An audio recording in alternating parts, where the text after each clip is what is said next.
মিথ্যাচার না ভাই, উনি কি মিথ্যাচার করলো কি সত্যাচার করলো দরকার নাই। আমি 90 সালের যে বিপ্লব, আমি মিলিটারি পুলিশ মেজর ছিলাম ঢাকা ক্যান্টনমেন্টের। আমার বাসার ঠিক আয়নাঘরের পিছনে ছিল। কারণ অকারণে আমি যাইতাম ওই মসজিদে, আমি নামাজ পড়তাম, আমি জায়গাটা চিনি। আমি আপনার 5 সাল ছিলাম চট্টগ্রাম র্যাবের, কারণে অকারণে ঢাকায় আসতাম। ওটা ছিল জয়েন্ট ইন্টারভেনশন সেল, অনেক জঙ্গি টঙ্গি নিয়ে ওখানে ইন্টারভেনশন করা হতো। ওই জায়গাটা একটা দৃশ্যমান ছিল, কিন্তু পরবর্তী থেকে ডেভেলপ করে এটাকে বন্দিশালা করা হয়েছে। আর আমি অল্প যখন আমি বুঝতে পারছি যে 2 দিন পার হয়ে গেছে, 3 দিন পার হয়ে গেছে, আমার মারা হয় নাই, যে প্রশ্ন করছে উত্তর মিলতেছে না, তখন মারার সম্ভাবনা আপাতত নাই। আমি কৌশলে এলাকাটা চিনে ফেলছি, জায়গাটা আমার পরিচিত ছিল। বলছি আমি বাথরুমের কমোডের উপরে দাঁড়ালে দেখা যায়।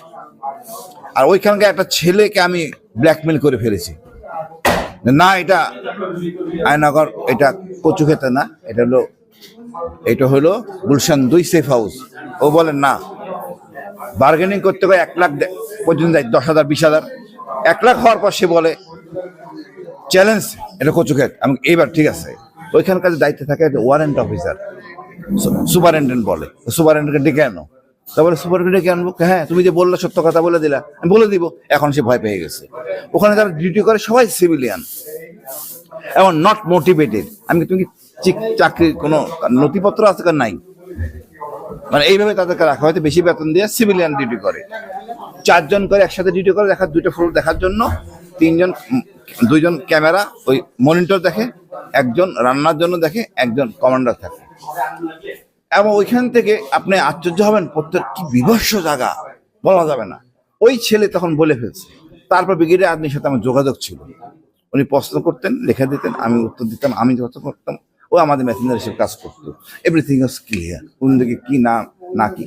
এরপরও আমি বের হয়ে আসার পরে ওই এলাকায় গেছি, এই টাকাটা যদি চিনা ছিল কোনো সমস্যা আছে কিনা, ক্লিয়ার, কোনো মিথ্যা বলার অবকাশ নাই। ওনারা ওটাকে ভেঙে আবার ডেভেলপ করে দোতলা করছেন। আমি কালকে কথা বলার বুঝলাম, বাট বন্দিশালা তো ঠিকই আছে। অনেক বাংলাদেশের প্রেক্ষাপটে এইরকম আয়নাঘর থাকার দরকার আছে কিনা? পৃথিবীতে কোথাও তো দরকার নাই আইনের শাসনে, তবে আয়নাঘর থাকার দরকার নাই।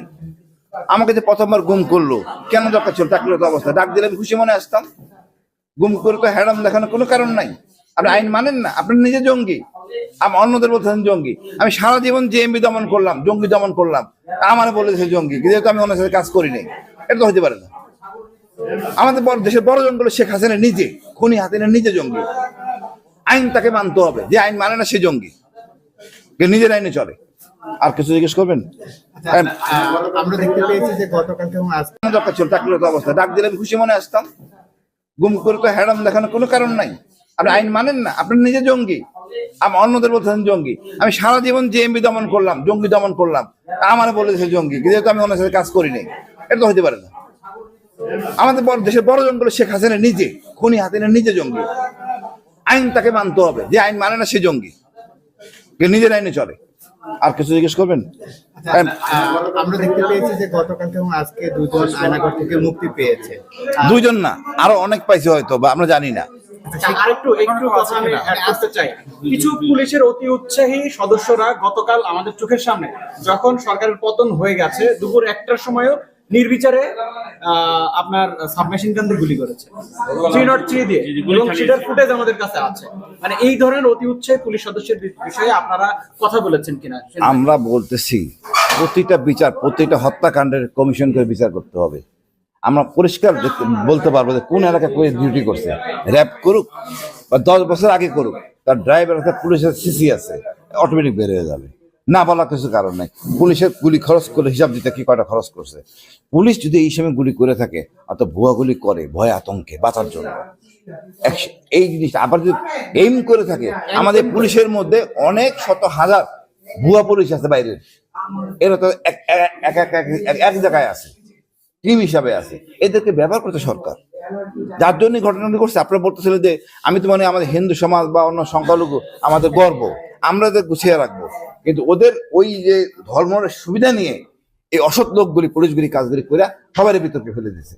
তারপরে মনে করি দেশটা আমাদের পুরানো দরকার নাই, এটা আমাদের সবাই আমরা গোছায় থাকি, শান্তিতে থাকি। নতুন বাংলাদেশ, আমাদের নতুন বীরশ্রেষ্ঠ আমাদের আবু সাইদ ভাই, আমি গর্বিত, স্যালুট টু হিম। ধন্যবাদ ভাই। আরেকটা একটু প্রশ্ন করতে পারি? আজকে আপনাদের দাবি ছিল যে আয়নাঘরে যারা রয়েছেন সকলকে মুক্তি দিতে হবে, জাস্ট এই কথাটা একটু বলে দেন। আয়নাঘর না শুধু ভাই, আয়নাঘরের একটা সিম্বলিক, ডিবির কাছে, এনএস এর কাছে, বিভিন্ন জায়গায় লোক গুম আছে, এমন ভারতেও আছে, থাকতে পারে। মানে এমপি সালাউদ্দিনকে নিয়ে গেছে, অন্য কাউকে নিয়ে যায় না আমরা জানি না। আমাদের ইলিয়াস আলী ভাই সম্বন্ধে পরিষ্কার করতে হবে, ইলিয়াস আলী ভাই সম্বন্ধে পরিষ্কার করতে হবে, কোথায় সে কি হয়েছে, বিচার করতে হবে, কিছু খারাপ কিছু হয়ে